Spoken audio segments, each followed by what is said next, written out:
Venice was a bit of a challenge for me. It's a city built on islands in a shallow Italian lagoon with stone palaces rising from the water, surrounded by winding pedestrian alleys that's reached by train and navigated around and through by boats. Lots and lots of boats. For me, the challenge was how to easily see this almost otherworldly engineering and Renaissance marvel on my own and in just 2 days. As I found out, it's actually pretty easy to do, but it really does help if you thrive in crowds. Unbelievably, 25 to 30 million people visit this extraordinary city in the sea annually. My turn here was in February, at the height of crowd-filled Carnival season. But despite that, and with very little planning, I easily had two of my most enjoyable travel days anywhere on the planet. Perhaps that's not the best message for a city dealing with over-tourism, but it was my reality. And that kind of good time is the reason that despite 33,000 visitors a day, and nearly triple that during peak seasons, people keep coming to this one-of-a-kind place. So how did I get here? Where did I stay? And how did I make the most of my short time in this floating city? For me, it was little more than a 2-hour ride from Milan. On any given day, there are at least 30 trains running between just these two cities alone. You'll be surprised at how large the island train station is. And as you make your way outside, your first view of Venice is almost overwhelming. There's just so much to take in. The buildings, the bridges, the boats, beauty abounds. At the plaza, just outside the station, there's a very convenient baggage storage place that served me well on day 2. And directly in front of the station are the public water buses, the quickest and easiest way to move about the city.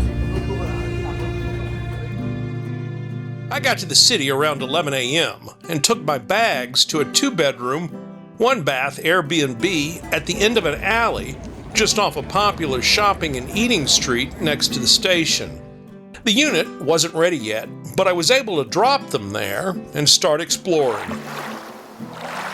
First up, figuring out how to use the water buses, the passenger boats that quickly and efficiently ferry just about everyone from place to place, throughout the city, up and down the Grand Canal, out into the lagoon, and onto other islands. The easiest way to use these water buses is to pay by tapping on at the entrances with a phone or credit card. This is especially helpful if you have no clue where you're going or when you're going to get off. That was me both days. My first journey out took me from the train station docks near my Airbnb down the Grand Canal, past an area that looked a bit more modern in architecture and bridge design, before passing the cruise ship port and heading out into the expansive lagoon. The boat's first stop was at neighboring Giudecca Island, also known as Long Island, a mostly residential area. With limited time, I didn't explore it. The boat made several more stops before docking near Piazza San Marco, home to the Basilica and the iconic Bell Tower. With absolutely no plans and little knowledge, on my first day, I wandered around this ancient city, and that is the absolute best thing I could have done. Venice is like no other place I've ever been, because here, just taking in the sights, sounds, and delicious aromas is the experience you not only want, but need.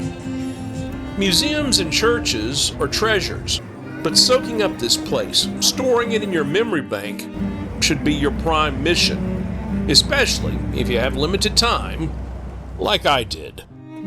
So take in those sights as you find them. The Bridge of Sorrows, a nickname for the famed Bridge of Sighs that connects the Doge's palace to the prison.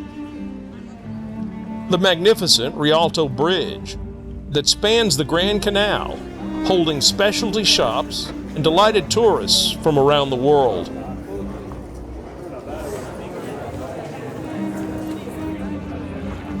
The gondolas that seemingly fill every waterway, large and small.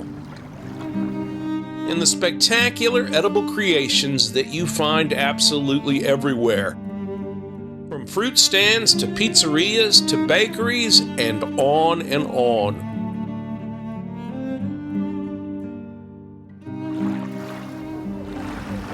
On day one, the water buses were the star of the show for me. I felt like I could be a passenger for eternity, passing up and down the waterways of this impossible city, as day turned into night, over and over again.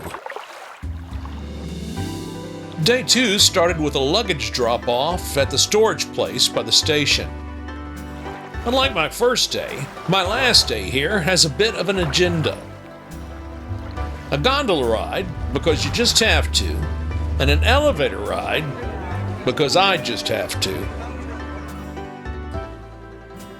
As a lover of observation decks, I had to see Venice, its canals and islands from up top.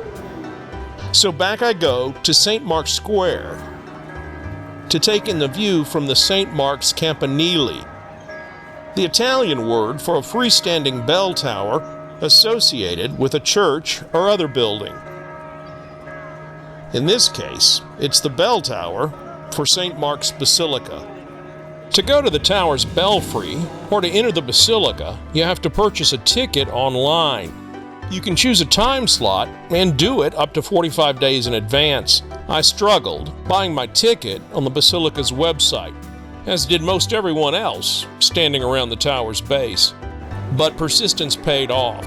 After a basic security check, the small elevator quickly lifted me to the belfry. The views up top are worth a bit of hassle. Even on a somewhat cloudy day, I could see the Alps in the distance, as well as a pretty spectacular 360-degree view of the entire city. Its canals, the lagoon, and associated islands.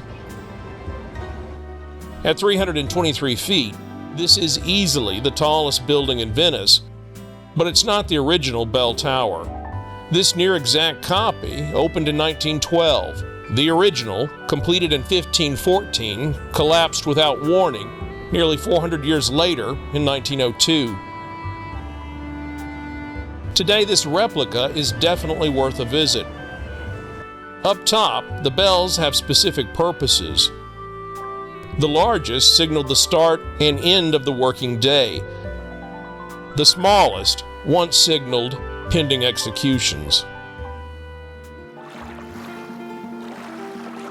I've saved the best for last. Gondolas, the 1,000-year-old iconic symbol of this floating city, represent centuries of history, craftsmanship, and tradition. My turn on board came at the Grand Canal near the Rialto Bridge. A friend and I paid 90 euros for a 30-minute round trip through small waterways and back to the Grand Canal. Gondola prices are regulated here. What I paid was standard. A nighttime ride costs a bit more at 110 euros for the same 30 minutes. There are lots of gondolas and plenty of locations throughout the city where you can hop on board. A 16th century anti-bling law dictates that all gondolas be painted black, as they are today. That's how they reined in wealthy Venetians who were using gold leaf, pricey silk, and elaborate carvings to show off. Besides water buses, bell towers, gondolas, spectacular scenery, and delicious eats, there's lots more here, including a seemingly endless number of churches to explore. I finished my 2 days in Venice the way I began, at the modern, efficient train station, heading back to Milan. If this guide's been helpful, like it and subscribe to my channel Newsocracy for more, including guides to London, Majorca, Hawaii, Australia, New Zealand, New Orleans, and more. I'm Jim Albritton, and as always, thanks for watching.